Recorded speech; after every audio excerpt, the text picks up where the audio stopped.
Why hello there and welcome back to the Video Dungeon, where I dredge the darkest depths of degenerate cinema. And as I already explained the stupid getup in the last video, let's just get into tonight's holly jolly horror, Elves. From 1989, a movie that contains many things. Things that I will not specify right now because I think it's more fun to just experience them as they come. So let's get into Elves. Elves opens with close-up shots of Christmas decorations, which, as I said in the previous video, is apparently required for a Christmas-themed horror movie. Then we break open some elves. We're taken to the woods for a meeting of the Sisters of Anti-Christmas. There's Brooke, the horny one, Amy, the horny one, and Kristen, the one who matters to the plot. They're out here to complain about Christmas and get their girl power on since We're girls, remember? We're the master race. They even have a symbol for their little group, which I'm pretty sure I don't need to censor. Kristen cuts her hand in a candle-related mishap and her blood drips onto the ground, which I'm sure won't have any unexpected consequences. The girls decide to leave and there is an unexpected consequence. Also, this whole Sisters of Anti-Christmas thing doesn't actually go anywhere. They part ways and Kristen returns home and sneaks her grandfather's book back onto the shelf, and pauses to molest a crystal. But then, busted. To summarize, he told her never to go in the forest and never to touch his books, and he is German, which I'm sure will not be relevant at any point later. We are then treated to some exciting elf vision. Ooh, elfy. Kristen then gets another berating from her mother, who says that she's going to go close Kristen's bank account and take all of the money as punishment, and then because it's 1989, shower scene, and little brother peeping on sister scene. But it seems there's some other peeping going on, of a more elfish variety. Later, Kristen tells all of her woes to her cat, Agamemnon, which is a really cool name for a cat. And then some more elf vision, and this happens.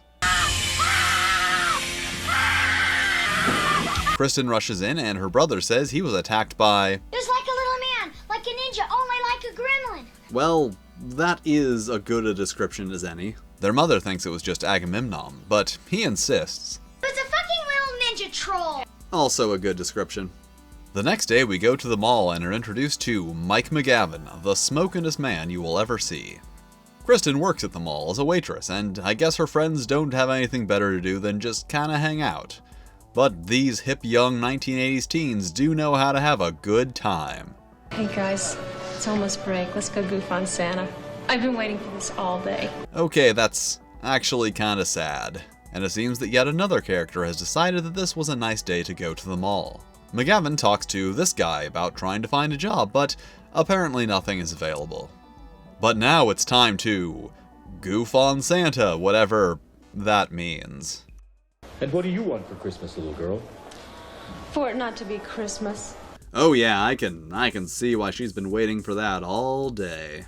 Santa gets a little handsy, and we are treated to one of my favorite lines in cinema history. Santa said oral. So let's see what's going on back at home. Alright, I guess that's what's going on. Now, they're being kind of subtle about this, but I think we're supposed to get the general idea that Kristen's mother is not the nicest lady. Bossman shows up and sends Santa on a break, but it seems that someone can't wait to tell him what he wants for Christmas. And what he wants is blood. Generic movie detective questions Kristen, but that doesn't really go anywhere, so back to McGavin, who's been evicted from his trailer, which is sad. Kristen takes off her bandages and finds her cut from the previous night totally healed and doesn't seem to think that's strange. Anyway, then this happens.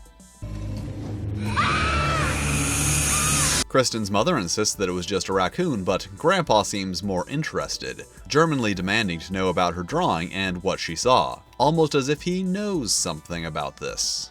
Say here, the elf lucha. You and your damn elves. I'm sick of it. The next day finds McGavin enjoying the Breakfast of Champions and having some main characters get to know each other conversation with Kristen when suddenly this guy comes back and now he does have a job for McGavin. Can you guess what it is? Yep. In the back, he finds a strange symbol carved into the ground and gives us some backstory. No, Ace. I'm not a detective anymore. I'm Santa. And as such, I will be referring to this character as Santa throughout the rest of this review because that's clearly what they were intending. Then Grandpa gets visited by some additional Germans. They have a rock, which I guess is significant somehow, and they dump a lot of plot here, so I'll just let them handle it. Your granddaughter.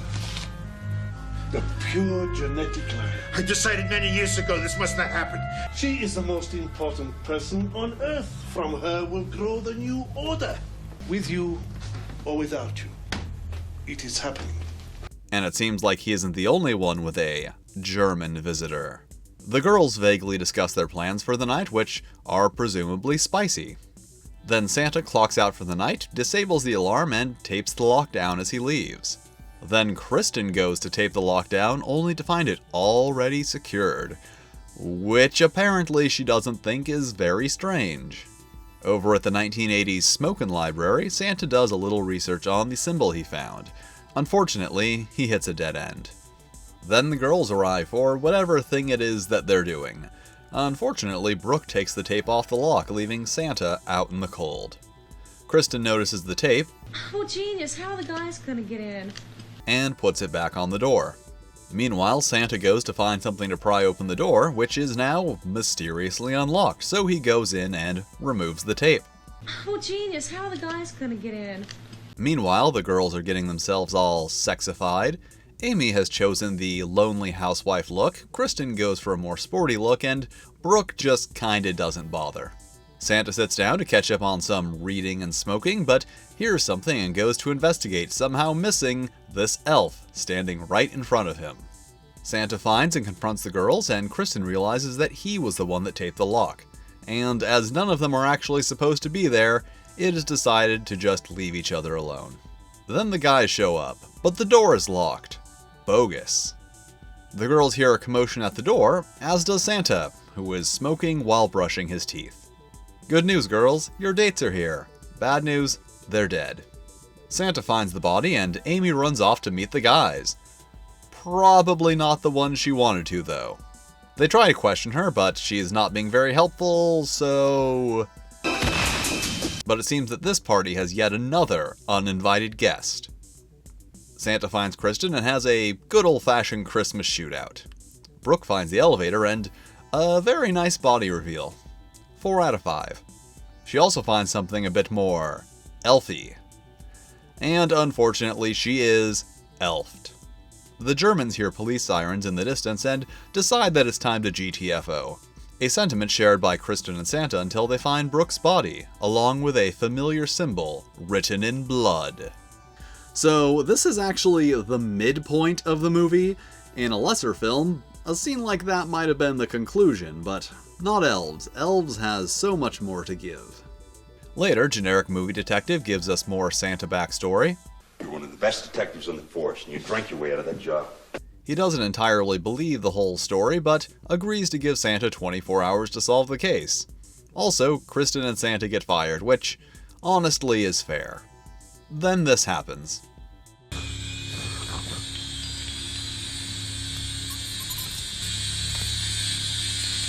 Back at home, Kristen's mother doesn't believe any of this, but Grandpa, on the other hand, does, because we've already established that he knows what's going on.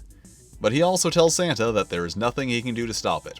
Also, mysterious symbol. Santa goes to the university for some elf-related answers, and apparently the answer is the Nazis. The Nazis? They believed in elves? Oh, yes. However, Dr. Fitzpatrick is not particularly up on the Nazis and refers Santa to a Professor O'Connor. Then we get this bombshell. The man in the study is your grandfather. And your father! Santa barges in on O'Connor, who isn't happy about being disturbed on Christmas Eve, but eventually relents and gives us the best exposition dump of the movie.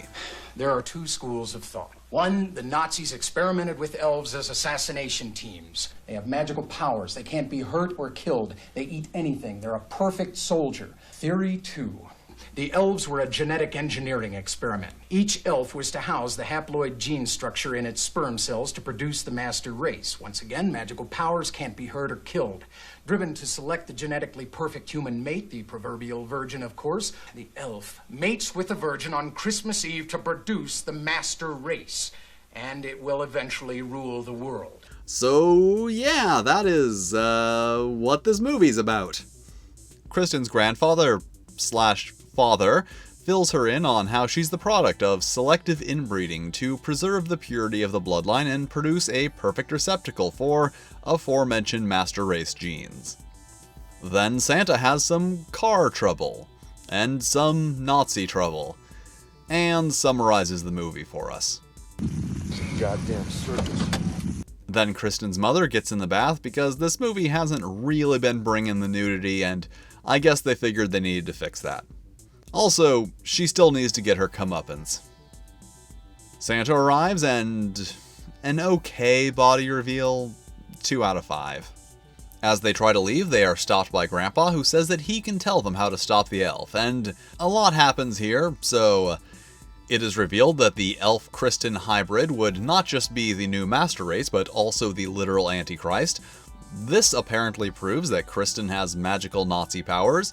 The Nazis show up and scuffle with Santa. Grandpa tells Kristen how to defeat the elf. This guy gets shot, Grandpa gets shot. Kristen and Willie escape. Santa punches a Nazi and gets shot. Kristen and Willie run around in the woods. Mr. Nazi pursues them and just kinda drives off this ledge, but seems fine. He manages to catch Kristen and is shot by the elf.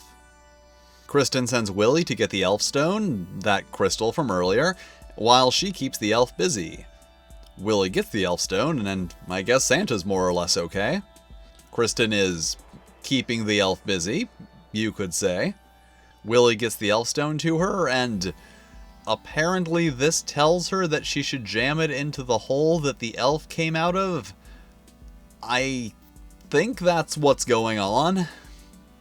Anyway, this happens. And in the morning, everything is okay, I guess. They do, however, feel the need to confirm that, yes, that happened.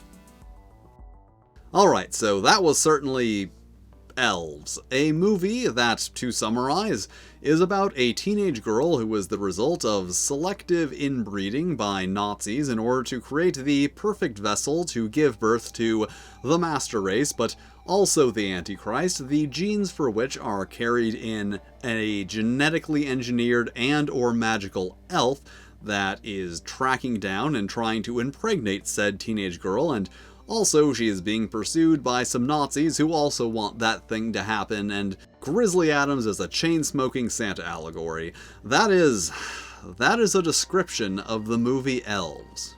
And honestly, what can I say about that? It's one of those things that's just so absurd that you have to appreciate it. Like, you could say that Elves is just some straight-to-video horror trash, but here we are, 30 years later, still watching and talking about this movie, and there are significantly fewer movies that you can say that about than you can't.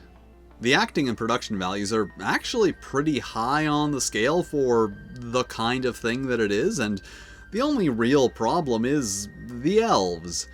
Or elf. There is only one. Probably should have called the movie Elf. The elf effects look okay as long as it doesn't really move, which I guess it's good then that it doesn't really move that much. The movements of this thing look incredibly stiff and awkward, and I don't even think its face moves at all. Also, you almost never get a good sense of the scale of it, and in a lot of shots it looks bigger than it's supposed to be because it's always being shot in close-ups or hiding behind things. There's only like 2 shots where you see the entire elf, and even then it's only for a few frames. But yeah, Elves. You should watch it.